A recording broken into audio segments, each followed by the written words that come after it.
So it's been a while since I've been on this channel, but I wanted to make a reaction video to Conor Manning's video on anxiety, and I thought that this would be an appropriate place to put it. Talking about mental health in general is sort of weird for me, and I'm pretty awful at voicing my emotions, but I'm gonna put this out anyways. I deal with depression as well as anxiety, and I have a really hard time telling them apart because it's sort of cyclical. I didn't even consider the idea of having depression until I was officially diagnosed because I just thought that most people who felt inept at everything hated themselves. But it turns out that thinking of yourself as inept because you feel anxiety is depression, and so is hating yourself. Who knew? For me, anxiety manifests in a lot of different ways. Um, Little everyday decisions can seem huge. I used to have a lot of anxiety about my clothes and appearance. Procrastinating is a big way that it manifests, from procrastinating school things to things that I want to do just in general. I'm terrified of doing them wrong. Social anxiety is a huge issue. Making phone calls is awful. There have been classes that I've had the same partner in the whole semester, and there will be days where I am terrified to turn around and talk to them. Some classes I can't even really talk in at all. At work, I feel like my anxiety works differently because there's a different sense of urgency, um, but it still really affects me. One of the reasons that I quit my last job was because I kept dissociating at work and it got really scary. Another issue that comes along with my anxiety is that I don't really feel valid a lot of the times because there are days when I can talk to my partner just fine. There are classes that I can talk okay in pretty much every day. There are good days at work. And it makes me feel like I'm faking a lot of things, which I know logically isn't right. And I know everyone has good days, but that's just a thing that I really have to deal with personally. As far as tools and things go for handling anxiety, I am definitely very much still feeling that out. I think that Connor's comment about just letting yourself go somewhere and feel the things is great advice. It's not something that I really do very much, largely because there isn't often a place when I do feel anxious. Um, and a lot of it's also because I push things back just automatically because that's what I've done my whole life. I feel like my fear of crying makes things even worse because when I do feel like crying, which is a lot, I worry about what would happen if people saw me cry, and I get really anxious about that, and then I start feeling really stupid because it shouldn't matter because people aren't going to care.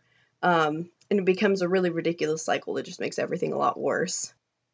A tool that I have found really helpful to sort of de-escalate panic attacks and sometimes even dissociation is grounding. You basically just focus on something that's right there with you.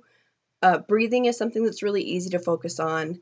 You try to feel the air coming into you. You feel your stomach expand. Try to feel all the muscles and where all the air is going.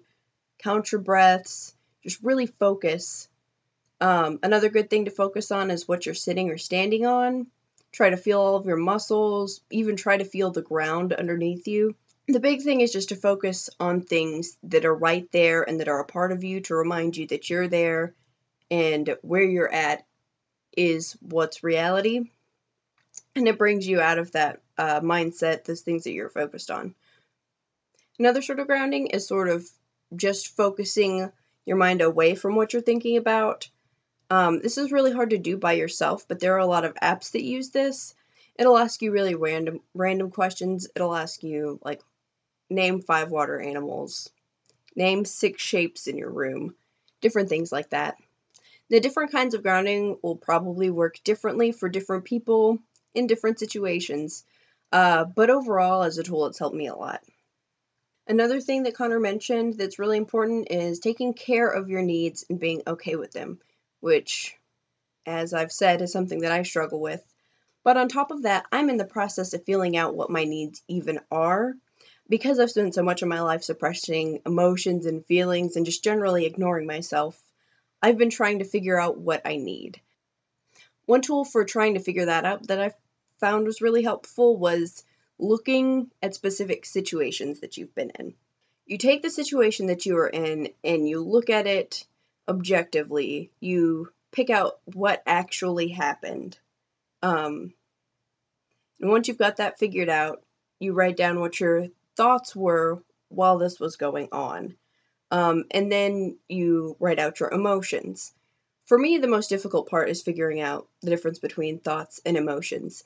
But this is really helpful because you can tell what thoughts sort of led to the emotions so that you can see what problematic things that you're thinking so that when that happens later, you can try to fix them. So it's good for that, but it's also good for just sitting down and figuring out what's even going on with yourself so that you know where to start to help yourself. That's been really helpful for me, coming from a place where I didn't even know who I was, feeling-wise, identity-wise, really anything. I'm certainly not an expert at this point. I still can't tell certain emotions apart, and I still have a hard time sometimes telling whether what I'm experiencing is an emotion or a thought or just a physical feeling.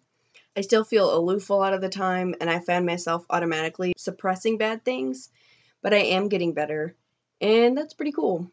And these tools have helped me a lot. I would love to be able to express my emotions better and talk candidly about my mental health. And I love that people like Connor and other people like Ashley Mardell and John Green and other people can go out of their way and talk about it like they do.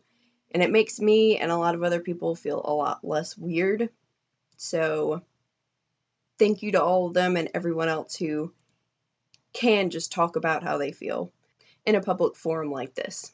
And that's really all I have on this video, so thank you for watching.